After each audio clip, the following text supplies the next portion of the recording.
फैलाव प्रकृति का नियम। यहां किसी भी चीज को जगह दी वो फैलेगी। फैलना स्वभाव है। इसलिए तो हिंदू विश्व को ब्रह्म कहते। ब्रह्म यानी जो फैलता चला जाता है, जो जानता ही नहीं कैसे रुके, जो फैलता ही चला जाता है। अनंत जिसका विस्तार है, जिसके फैलाव की कोई सीमा नहीं।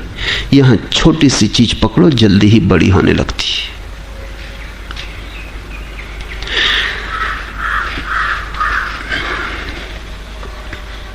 इन छोटी छोटी बातों के कारण तुम भटकते चले जाते हो। कभी कभी तुम्हें ख्याल भी नहीं होता तुम जरूरी काम से जा रहे थे। मां बीमार पड़ी थी और तुम उसके लिए दवा लेने जा रहे थे, और किसी आदमी ने रास्ते में गाली दे दी। भूल गए मां, भूल गए दवा, भूल गए इलाज, चिकित्सा। उससे झगड़ने खड़े हो गए। पहले इससे निपटारा कर लेना। चाहे इसमें मां मर जाए, लौट के घर आओ और पाओ कि मां जा चुकी, फिर चाहे पछताओ। लेकिन क्षुद्र भी, अति क्षुद्र भी, अति व्यर्थ भी जब आता है तुम्हारी आंखों में तो तुम्हें परिपूर्ण घेर लेता है। इसी तरह तो मंजिल खोती चली गई है। तुम बिल्कुल हवा की तरंगों में भटकते लकड़ी के टुकड़े हो। जहां हवा आ जाती है, जहां पानी की तरंग ले जाती, वहीं चल पड़ते हो। तुम संयोगिक हो गए हो, एक्सीडेंटल। तुम्हारे जीवन में कोई दिशा नहीं है, कोई बढ़ाव, कोई विकास, कोई गंतव्य, कोई मंजिल। कहां तुम जा रहे हो, क्यों तुम जा रहे हो, कुछ भी नहीं है। आकस्मिक घटनाएं, दुर्घटनाएं तुम्हारे जीवन की निर्णायक हो गई। कुछ भी उठाता है जिससे तुम्हारी कोई संगति नहीं, तुम वो करने में लग जाते। मैं विश्वविद्यालय में भर्ती होने गया, तुम अपना फॉर्म भर रहा था। मेरे पास ही एक लड़का खड़ा था, वो भी भर्ती होने आया था। उसने मेरे फॉर्म में देखा, उसने कहा तो आप दर्शन शास्त्र ले रहे हैं, तो मैं भी लूंगा। मैंने कहा तो रुक, तुझे से क्या प्रयोजन है? ये बिल्कुल संयोगिक है कि मैं यहां खड़ा अपनी दरखास्त भर रहा हूं, तू भी भर रहा है। मेरी दरखास्त को एक तो देखने की कोई जरूरत नहीं, देख भी ली तो तुझे कोई विषय इसलिए लेने की जरूरत नहीं, न तू मुझे जानता है।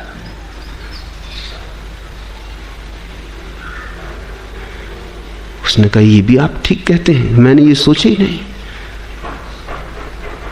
तुमने कभी जिंदगी में देखा इस तरह रोज हो रहा है। दुकान पे तुम गए थे, कुछ खरीदने गए थे, कुछ खरीद लाए, क्योंकि दुकानदार बड़ा कुशल था, उसने बेच दिया कुछ।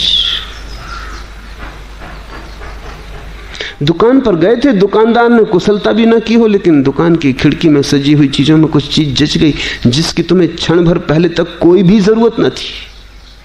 क्षण भर तक पहले तुम्हें सपना भी ना आया था उसका, लेकिन बस आंख में पड़ गई, सरक गए तुम। शायद जरूरी काम छोड़ के जो तुम लेने गए थे कुछ और लेके आ जाओ। तुम जो लेने जाते हो वही लेके लौटते हो। पश्चिम में मनोविज्ञान इस पर बड़ी खोज करता है कि लोग क्या खरीदते, और उन्होंने बड़ी तरकीबें खोजी और बड़े हैरानी के निष्कर्ष हाथ लगे। एक उपन्यास बिकता नहीं था, छप गया और बिका नहीं।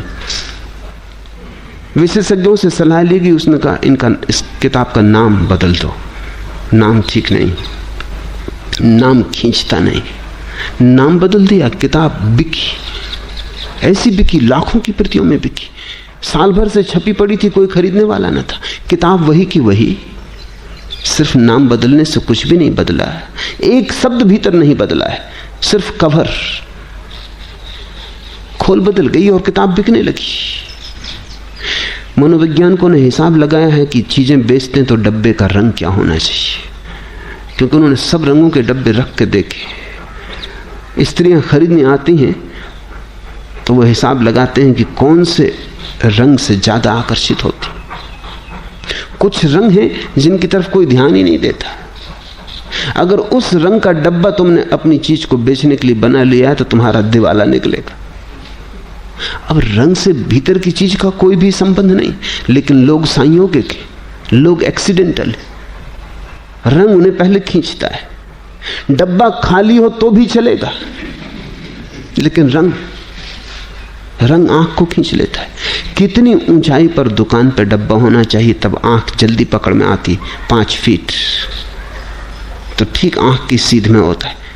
लोग ऐसे अलाल हैं कि आंख भी ऊपर उठा के कौन देखता अगर जरा डब्बा ऊपर रखा हो या डब्बा बहुत नीचे रखा हो।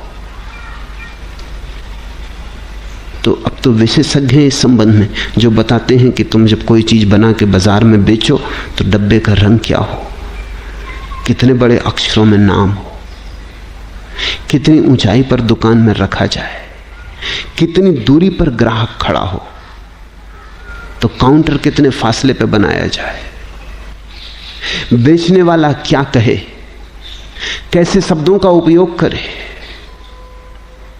क्योंकि जरा जरा सी बात है। एक भिखमंगा एक घर में भीख मांगने गया, सुंदर है, स्वस्थ है, जवान है। महिला बाहर निकली और उसने कहा कि जवान हो, स्वस्थ, सुंदर हो, कोई काम क्यों नहीं करते? जिंदगी में सफल हो सकते हो, भीख मांगने की जरूरत क्या है? उस आदमी ने कहा अब तुमसे क्या कहें, दुनिया में बहुत स्त्रियां देखी, तुम जैसी सुंदर स्त्री नहीं देखी। फिल्म अभिनेत्रियां हैं लेकिन तुम्हारे मुकाबले कुछ भी नहीं। तुम इस घर में क्या कर रही हो? तुम तो फिल्म अभिनेत्री हो सकती थी। उस स्त्री ने कहा रुक रुक, मैं अभी तेरे लिए भोजन लाती हूं।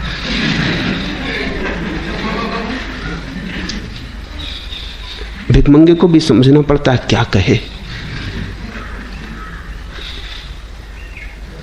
किन शब्दों का उपयोग करे, क्योंकि लोग अंधे, लोगों को पता नहीं वो क्या कर रहे हैं, क्यों कर रहे हैं। तुमसे लोग करवा रहे हैं। तुमने सैकड़ों चीजें खरीद ली हैं जो बेचने वालों को बेचनी थी, तुम्हें खरीदनी नहीं थी।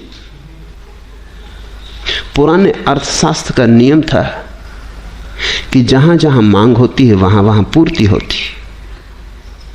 नए अर्थशास्त्र का नियम है जहां जहां पूर्ति होती है वहां वहां मांग पैदा हो जाती। तुम चीज तो बनाओ, इसकी तुम फिक्र ही मत करो कि इसकी कोई मांग है या नहीं, मांग पैदा कर ली जाएगी। लोग पागल हैं। बनट शाह ने जब पहली दफा अपनी किताबें लिखी तो बिकी नहीं, क्योंकि नाम बिकता है। कोई नाम तो था नहीं, कोई जानता तो था नहीं बनट शाह को। तो क्या किया उसने? वो खुद ही चक्कर लगा के किताबों की दुकानों पर जाता था पूछने, जहाज बनट शाह की किताब है? दुकानदार पूछता कौन जहाज बनट शाह? अरे तुम्हें जहाज बनट शाह का पता नहीं? क्या खाक किताबों का धंधा करते हो? इस नाम की किताब छपी है। ऐसा वो खुद ही दुकानों पर चक्कर लगाता, पता बता आता, उनको तरकीब से समझा आता। और जब उसने अपने मित्रों को भी कह दिया कि तुम जब निकलो कहीं से, कोई विशेष रूप से जाने की जरूरत नहीं, लेकिन रास्ते में अगर किताब की दुकान पड़ जाए, इतनी कृपा मुझ पर करना, पूछ लेना जहाज बनट शाह की फला फला किताब है। जब दुकानदार, कई ग्राहक आने लगे, रोज आने लगे, है कौन जहाज बनट शाह? दुकानदारों ने पता लगाया, किताबें खरीद के लाए। जहाज बनट शाह ने कहा ऐसे मेरी किताबों का बिकना शुरू हुआ। चीज होनी चाहिए, फिर चीज के आसपास कांटा, कांटे के आसपास आटा होना चाहिए, फिर कोई ना कोई फंस जाएगा। संसार बड़ा मूढ़ है, तुम जरा जागो।